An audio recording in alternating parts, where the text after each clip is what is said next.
Hello buddies. మన previous వీడియోలో Kyle of lush and I'll of sky గురించి చెప్పినా కదా. ఐల్ ఆఫ్ స్కైలో దారి పొడుగున పోతున్న కొద్దీ వాటర్ ఫాల్స్ వస్తూనే ఉన్నాయి. ఇది చూడండి, టాప్ వ్యూ. ఆల్మోస్ట్ 300 ఫీట్ కిందికి వచ్చిన తర్వాత మనకు అలా వాటర్ ఫాల్ ఉంటుంది. ఫుల్ వీడియో అయితే మన ఛానల్లో ఉంది, చూసేయండి. సో ఐల్ ఆఫ్ స్కైలో వ్యూ పాయింట్స్లో ఫెయిరీ పుల్స్ అయితే నేను ఫినిష్ చేస్తున్నా. అక్కడ దూరంగా క్లౌడ్స్ చూడండి ఎంత బాగున్నాయి కదా. పుల్స్ కూడా ఒక వాటర్ ఫాలే. సో మనం వెహికల్ పార్క్ చేసి అక్కడ దూరంగా ఉంది కదా, అక్కడికి 1 అవర్ వాకింగ్ చేసుకుంటూ వెళ్ళాలి. ప్రతి చోట వాటర్ మాత్రం చాలా ప్యూర్గా ఉంది. అండ్ ఈ వాటర్ ఫాల్స్లో ఉండి చిన్న చిన్న కెనాల్స్లో కానీ ఒక్కటి కూడా మనకు వాటర్ యానిమల్ అనేది దొరకదనమాట.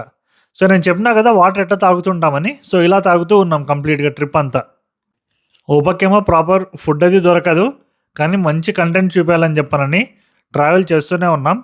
దట్టు ఈ కోల్డ్ క్లైమేట్కి ఒకసారి వాటర్లో చేయి పెట్టి తీస్తే లిటరల్లీ 5 to 10 minutes వరకు హ్యాండ్ కంప్లీట్గా నంబ్ అయిపోతుంది.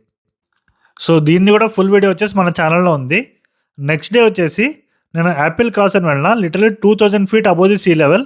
దానికోసం అయితే ఛానల్ని సబ్స్క్రైబ్ చేయండి.